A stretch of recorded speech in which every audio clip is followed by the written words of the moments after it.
ಜೀವನದಲ್ಲೇ ತಪ್ಪು ಜನ, ಕೆಟ್ಟು ಜನ ಅಥವಾ ಕ್ರಿಮಿನಲ್ ಮೈಂಡೆಡ್ ಜನ ನಮ್ಮ ಅಕ್ಕಪಕ್ಕದಲ್ಲೇ ಇರಬಾರ್ದು. ಬಿಕಾಸ್ ಅವ್ರು ಹಾಕಿರೋ ಕಣ್ಣಿಗೆ ನಮ್ ಜೀವನ ನಾಶನೇ ಆಗೋಗುತ್ತೆ. ಒಂದ್ ದೊಡ್ಡ ಪರ್ವತನೇ ಒಂದ್ ಚಿಕ್ಕ ಮಣ್ಣ್ ಹಾಗೆ ಮುಳುಗೋಗತ್ತಂತೆ ಕೆಟ್ಟು ಕಣ್ಣಿದ್ರೆ. ಸೊ ಅದ್ ಎಲ್ಲದಕ್ಕೂ ನಾನ್ ಒಂದು ವಿಕ್ಟಿಮ್ ಆಗಿದ್ದೆ. ಸೊ ಖಂಡಿತವಾಗ್ಲೂ ಪಶ್ಚಾತ್ತಾಪ ಇದ್ದಿಲ್ಲ, ಬಟ್ ಡೆಫಿನೆಟ್ಲಿ ರಿಯಲೈಸೇಷನ್ ಇತ್ತು, ಕೆಟ್ಟು ಜನರ ಸಹವಾಸ ಮಾಡ್ಬೇಡಿ. ನನ್ಗಂತೂ ಇವತ್ತಿನ ಕಾಲ ಹೆಮ್ಮೆಯಿಂದ ಹೇಳ್ತೀನಿ, ನನ್ಗೆ ಒಬ್ರು ಫ್ರೆಂಡ್ ಇಲ್ಲ, ನನ್ಗೊಬ್ರು ಫ್ರೆಂಡ್ ಬೇಕಾಗಿಲ್ಲ. ನನಗೆ ನನ್ನ ಪರಿವಾರ, ನನ್ನ ತಂದೆ, ನನ್ನ ತಾಯಿನೇ ನನ್ನ ಬೆಸ್ಟ್ ಫ್ರೆಂಡು, ನನ್ನ ಗಂಡನೇ ನನ್ನ ದೇವ್ರ ಅಂತಾನು ಹೆಮ್ಮೆಯಾಗಿ ನಾನು ಹೇಳ್ಕೊಳ್ತೀನಿ. ತುಂಬಾ ಕಮ್ಮಿ 1 or 2 ಫ್ರೆಂಡ್ಸ್ ಇದ್ರೆ ಇರ್ತಾರೆ. ಅಷ್ಟು ಪಾಠ ನನಗೆ ಈ ಒಂದು ಅನುಭವದಿಂದ ಬಂತು. ಅಂಡ್ ತುಂಬಾ ನೆಮ್ಮದಿಯಲ್ಲಿದ್ದೀನಿ, ತುಂಬಾ ನೆಮ್ಮದಿಯಲ್ಲಿದ್ದೀನಿ. ದೇವರಲ್ಲಿ ಪ್ರತಿದಿನ ಇಷ್ಟು ಸುಂದರವಾದ ಜೀವನ ತಿರ್ಗಾ ನೀನ್ ನನಗೆ ಕೊಟ್ಟೆ ಅಂತ ತುಂಬಾ ಗೌರವಿಸ್ತೀನಿ ನಾನು ನನ್ನ ಜೀವನವನ್ನು. ಒಂದೇ ನಿಮಿಷ ಸಂಜನಾ ಅವರೇ, ಈಗ ಬ್ರೇಕ್ನ ಸಮಯ, ಮತ್ತೆ ವಾಪಸ್ ವೆಲ್ಕಮ್ ಬ್ಯಾಕ್. ಮುಂದೆ ದರ್ಶನ್ ನಿಮ್ಮ ಮನೆಗೆ ಬಂದ್ರೆ ಅನ್ನುವಂತಹ ಪ್ರಶ್ನೆಗೆ ಪ್ರತಿಕ್ರಿಯೆ ನೀಡಿದ್ದಾರೆ. ನಮ್ಮ ಮಗನನ್ನ ಕಳೆದುಕೊಂಡಿದ್ದೀವಿ, ಆತ ಬರೋದು ಬೇಕಿಲ್ಲ, ನನ್ನ ಮಗನ ಸಾವಿಗೆ ನ್ಯಾಯ ಬೇಕಿದೆ ಅಂತ ರೇಣುಕಸ್ವಾಮಿ ತಂದೆ ಈ ರೀತಿ ಪ್ರತಿಕ್ರಿಯೆಯನ್ನು ಕೊಟ್ಟಿದ್ದಾರೆ. ದರ್ಶನ್ಗೆ ಜಾಮೀನು ಸಿಗ್ತಾ ಇದ್ದಂತೆ ಪತ್ನಿ ಕೂಡ ಖುಷಿಯಾಗಿದ್ದಾರೆ. 7 ತಿಂಗಳ ಬಳಿಕ ರಿಲೀಸ್ ಆಗ್ತಿರೋದಕ್ಕೆ ಸಂತಸವನ್ನ ವ್ಯಕ್ತಪಡಿಸಿದ್ದಾರೆ. ಡಿವೋರ್ಸ್ ರಿಲೀಸ್ ಅಂತ ವಿಜಯಲಕ್ಷ್ಮಿ ಪೋಸ್ಟ್ ಕೂಡ ಹಾಕಿದ್ದಾರೆ. ದರ್ಶನ್ಗೆ ಜಾಮೀನು ಮಂಜೂರಾಗ್ತಾ ಇದ್ದಂತೆ ದರ್ಶನ್ ಪತ್ನಿ ಫುಲ್ ಖುಷಿಯಾಗಿದ್ದಾರೆ. 7 ತಿಂಗಳ ಬಳಿಕ ರಿಲೀಸ್ ಆಗ್ತಾ ಇದ್ದಾರೆ. ಈ ಸಂದರ್ಭದಲ್ಲಿ ವಿಜಯಲಕ್ಷ್ಮಿ ಅವರು ಯಾವ ರೀತಿ ಜೈಲಿಗೆ ಪ್ರತಿ ವಾರವೂ ಕೂಡ ತಪ್ಪದೆ ವಿಸಿಟ್ ಕೊಡ್ತಾ ಇದ್ರು. ದರ್ಶನ್ಗೆ ಧೈರ್ಯ ತುಂಬುವ ಕೆಲಸ, ಕಾನೂನು ಹೋರಾಟದ ಬಗ್ಗೆ ಚರ್ಚೆ, ಅದು ಪರಪ್ಪನ ಅಗ್ರಹಾರ ಆಗಲಿ, ಬಳ್ಳಾರಿ ಆಗಲಿ, ಹೊರಗಡೆ ಎಲ್ಲ ದೇವಾಲಯಗಳಿಗೆ ಹೋಗೋದು, ಹರಕೆ ಕಟ್ಕೊಳ್ಳೋದು, ಪ್ರಾರ್ಥನೆ ಸಲ್ಲಿಸೋದು ಎಲ್ಲವೂ ಕೂಡ ಇವತ್ತು ಫಲಿಸಿದೆ ಅಂತ ಮಾತಾಡ್ಕೊಳ್ತಾ ಇದ್ದಾರೆ. ವಿಜಯಲಕ್ಷ್ಮಿ ಅವರು ಕೂಡ ಸಂತಸದಲ್ಲಿದ್ದಾರೆ. ಡಿ ಬಾಸ್ ರಿಲೀಸ್ ಅಂತ ಹೇಳಿ ಒಂದು ಪೋಸ್ಟ್ ಕೂಡ ಮಾಡಿದ್ದಾರೆ. ಇವತ್ತು ದರ್ಶನ್ಗೆ ನಿಜಕ್ಕೂ ಶುಭ ಶುಕ್ರವಾರ. ದರ್ಶನ್ಗೆ ರೆಗ್ಯುಲರ್ ಬೇಲ್ ಮಂಜೂರಾಗಿದೆ. ಈ ಹಿನ್ನೆಲೆ ದರ್ಶನ್ ಅಭಿಮಾನಿಗಳು ಫುಲ್ ಖುಷಿಯಾಗಿದ್ದಾರೆ. BGS ಆಸ್ಪತ್ರೆ ಇತ್ತ ಓಡ್ತಾ ಇದ್ದಾರೆ. ಬಾಸ್ನ ನೋಡಬೇಕು ಅಂತ ಹೇಳಿ ದೌಡಾಯಿಸ್ತಾ ಇದ್ದಾರೆ. ಮತ್ತೊಂದು ಕಡೆ ಈಗ ವಿಜಯಲಕ್ಷ್ಮಿ ದರ್ಶನ್ ಅವರ ಪತ್ನಿ ಒಂದು ಪೋಸ್ಟ್ ಕೂಡ ಮಾಡಿದ್ದಾರೆ, ಡಿ ಬಾಸ್ ರಿಲೀಸ್ ಅಂತ ಹೇಳಿ.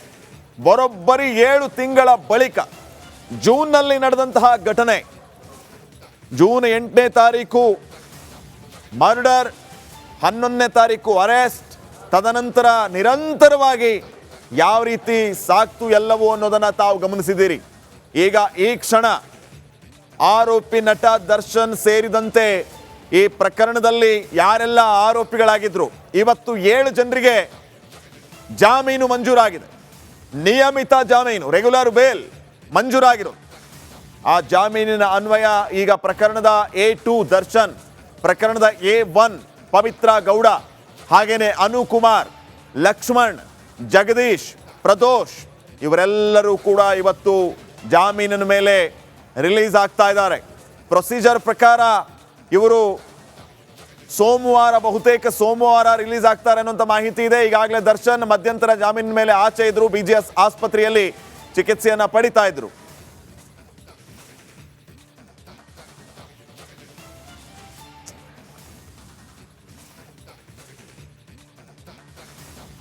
ನಮ್ಮ ಜೊತೆಗೆ ಮಾತಾಡೋದಕ್ಕೆ ಈಗ ನಟಿ ಯಮುನಾ ಅವರು ಕೂಡ ಜಾಯ್ನ್ ಆಗಿದ್ದಾರೆ. ಸಂಜನಾ ಗಲ್ರಾನಿ ಅವರು ಕೂಡ ಇದ್ದಾರೆ.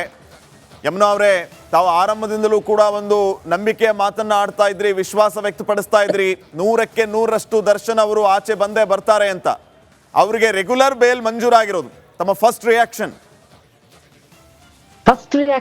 ಡೆಫಿನೆಟ್ಲಿ ಸಿಕ್ಕಾಪಟ್ಟೆ ಸಂತೋಷ ಆಯ್ತು.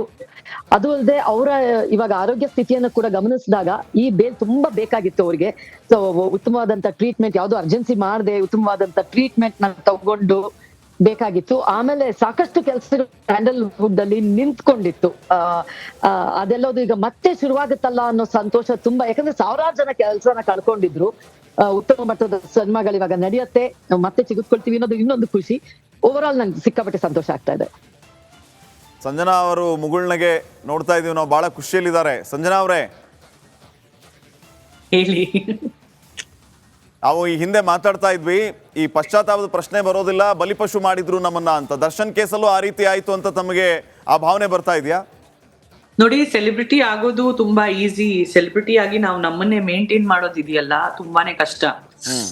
ಉದಾಹರಣೆಗೆ ಹೇಳ್ತೀನಿ ನೋಡಿ, ಅವ್ರು ಎಷ್ಟು ಒಳ್ಳೆಯವರು, ಅವ್ರ ಮನ್ಸು ಎಷ್ಟು ಅಮಾಯಕ ಅಂದ್ರೆ, ಪಾಪ ಬೆಂಗಳೂರು ಜೈಲಲ್ಲಿ ವಾಸ ಮಾಡ್ತಾ ಇದ್ರು. ಅಲ್ಲಿ ಯಾರೋ ಅಭಿಮಾನಿ ಹಾಯ್ ಹಾಯ್ ಹೇಳ್ತಿದಾರೆ ನಮ್ಗೆ ಜೊತೆ. ಆ ಅಭಿಮಾನಿ ಖುಷಿಗೆ ಹಾಯ್ ಹಾಯ್ ಅಂತ ಹೇಳಿದ್ರು. ನೋಡಿದ್ರೆ ಆ ಅಭಿಮಾನಿನೇ ಕೈ ಕೊಟ್ಬಿಟ್ಟು ಆ ವಿಡಿಯೋ ವೈರಲ್ ಮಾಡ್ಬಿಟ್ಟು ಅವ್ರ ಬೆಂಗಳೂರು ಜೈಲಿಂದ ಲಿಟ್ರಲಿ ಬೆಳ್ಳಾರಿ ಶಿಫ್ಟ್ ಮಾಡಂಗ್ ಆಯ್ತು. ಸೊ ಇಲ್ಲಿ ತಪ್ಪೇನಿದೆ ಅಂದ್ರೆ, ಮೇನ್ ತಪ್ಪು ನಾವು ನಂಬೋದೇ ತಪ್ಪು ಜನರನ್ನ. ನಮ್ಮ ಒಳ್ಳೆತನನೇ ತಪ್ಪು. ನಾವೇನ್ ಅನ್ಕೊಳ್ತೀವಿ, ನಾವು ಒಳ್ಳೆಯವರಾದ್ರೆ ನಾವು ಸೂಕ್ಷ್ಮವಾಗಿ ಎಲ್ಲರ ಬಗ್ಗೆ ಯೋಚನೆ ಮಾಡಿದ್ರೆ ನಮ್ ಬಗ್ಗೆನು ಒಳ್ಳೆತನದಲ್ಲೇ ಯೋಚನೆ ಮಾಡ್ತಾರೆ, ನಮ್ ಬಗ್ಗೆನು ತುಂಬಾ ಒಳ್ಳೇದೇ ಹೋಲಿಸ್ತಾರೆ, ಒಳ್ಳೇದೇ ಮಾಡ್ತಾರೆ ನಮ್ಗೆ. ಬಟ್ ಅದೇ ನಾವು ತಪ್ಪು ಮಾಡೋದು. ಜನ ಇಲ್ಲಿ ಕುತ್ಕೊಂಡಿರೋದೇ ಒಂದು ಸೆಲೆಬ್ರಿಟಿ ಅಂತ ಹೆಸರಿದ್ರೆ ಅವ್ರನ್ನ ತಿಂದ ಹಾಕೋದಿಕ್ಕೆ. It's really a very bad world. So ಅದಕ್ಕೆ ನಾವು ದರ್ಶನ ಅಭಿಮಾನಿಗಳನ್ನ ನಂಬಿದ್ದೆ ತಪ್ಪು ಅಂತ ಹೇಳ್ತಾ ಇದ್ದೀರಾ? ಅದು ಅಭಿಮಾನಿಯವ್ರಿದ್ರ ಯಾರಿದ್ರು ಆ ಬೇರೆ ಕಡೆಗೆ ನನಗೆ ಗೊತ್ತೂ ಇಲ್ಲ ಆ ಮನುಷ್ಯನ ಹೆಸರು. ಬಟ್ ಆ ಮನುಷ್ಯ ಮಾಡಿದ ತಪ್ಪಲ್ವಾ? ಈಗ ಲೀಕ್ ಮಾಡಿರೋರು ಅವರೇ ಆಗಿರ್ಬೇಕಲ್ವಾ? ಅವ್ರು ಯಾರೇ ಆಗಿದ್ರು ಒಂದ್ ನಂಬಿಕೆ ಜೊತೆ ಆ ಫ್ಯಾನ್ ಖುಷಿಗೋಸ್ಕರ ಇವ್ರು ವಿಡಿಯೋ ಕಾಲ್ ಅಲ್ಲಿ ಬರ್ತಾರೆ. ಅವ್ರೇನ್ ಗರ್ಲ್ ಫ್ರೆಂಡಾ ಅಥವಾ ಅವ್ರೇನ್ ಹೆಂಡತಿನ ಅವ್ರ ಖುಷಿಗೋಸ್ಕರ ಬರೋದಕ್ಕೆ ದರ್ಶನ್ ಅವರು ಅಲ್ವಾ? ಒಂದ್ ನಂಬಿಕೆ ಜೊತೆ ಬರ್ತಾರೆ ಒಂದು ವಿಡಿಯೋ ಕಾಲ್ ಅಲ್ಲಿ ಹಾಯ್ ಹೇಳಕ್ಕೆ. ಆ ಒಂದು ಹಾಯ್ ಹೇಳಿದ ವಿಡಿಯೋ ಕಾಲ್ ಎಷ್ಟು ಒಂದು ಡೇಂಜರಸ್ ಆದ ಒಂದು ವಿಡಿಯೋ ಕಾಲ್ ಇತ್ತಂದ್ರೆ, ಎಷ್ಟು ಅನುಭವಿಸಿದ್ರು ಆ ಒಂದು ವಿಡಿಯೋ ಕಾಲ್ ಇಂದ. ಅವರು, ಅವ್ರ wife, Ballari up and down, ಇಡೀ ಪರಿವಾರ ಬೆಳ್ಳಾರಿಗೆ up and down. It's not a joke. ಒಂದು ನರಕಯಾತನೆನೇ ನಡೆದ್ಬಿಡ್ತು ಆ ಒಂದು ವಿಡಿಯೋ ಕಾಲ್ ಇಂದ. ಮೊದ್ಲೇ ಅವರು ತುಂಬಾ ಸಂಕಷ್ಟದಲ್ಲಿದ್ರು ಅಂಡ್ ಯಾರೋ ಒಬ್ರು ಅವ್ರು ಕೂತಿರೋ ಚೇರ್ ಅಲ್ಲಿ ಫೋಟೋ ವೈರಲ್ ಮಾಡ್ಬಿಟ್ಟಿದ್ದಾರೆ. ಸೊ ನಮಗೆ ಜನ ತಿಂದ ಹಾಕಕ್ಕೆ ಕೂತಿರ್ತಾರೆ. ನಾವು ಸೆಲೆಬ್ರಿಟಿ ಚೇರ್ ಅಲ್ಲಿ ಇದ್ರೆ ನಾವು ಜೈಲಲ್ಲಿ ವಿಡಿಯೋ ಕಾಲ್ ಮಾಡಿದ್ದು ತಪ್ಪು ಅನ್ನೋದಕ್ಕಿಂತ ಜೈಲಲ್ಲಿ ಮೊಬೈಲ್ ಆಕ್ಸೆಸ್ ಸಿಕ್ತಲ್ಲ ಅದನ್ನ ತಪ್ಪು ಅಂತ ಹೇಳ್ತಾ ಇಲ್ವಾ? ಅದೇ ನಿಜ. ಬಟ್ ಅದು ಯಾರ ಮೊಬೈಲ್ ಆಗಿತ್ತು ಯಾರಿಗೆ ಏನ್ ಗೊತ್ತು? ಖಂಡಿತ ಅದು ತಪ್ಪೇ. ಅದಕ್ಕೆ ಅನುಭವಿಸ್ರಲ್ವಾ? Law is law for everyone, for me also, for you also, for him also. Of course, 100%. Right? So let us be fair. But ಅವ್ರ ಒಳ್ಳೆತನಕ್ಕೋಸ್ಕರ ಅವ್ರು ಎಷ್ಟು ಬೆಲೆ ಕಟ್ತಿದ್ದಾರೆ ಅಂತ ನಮ್ಮೆಲ್ಲರ ಕಣ್ಮುಂದೆನೆ ನಮಗ್ ಕಾಣಿಸ್ತು. ಕಣ್ಣಲ್ಲಿ ನೀರೇ ಬರ್ತಿತ್ತು. ಒಂದ್ ನರಕಯಾತನೆನೇ ನೋಡ್ಬಿಟ್ರು ಅವರು. ಆಲ್ರೆಡಿ ಅಷ್ಟು ಕಷ್ಟದಲ್ಲಿದ್ರು, ಅದ್ರಲ್ಲಿ ಇನ್ನ ಒಂದಷ್ಟು ಸಂಕಷ್ಟ.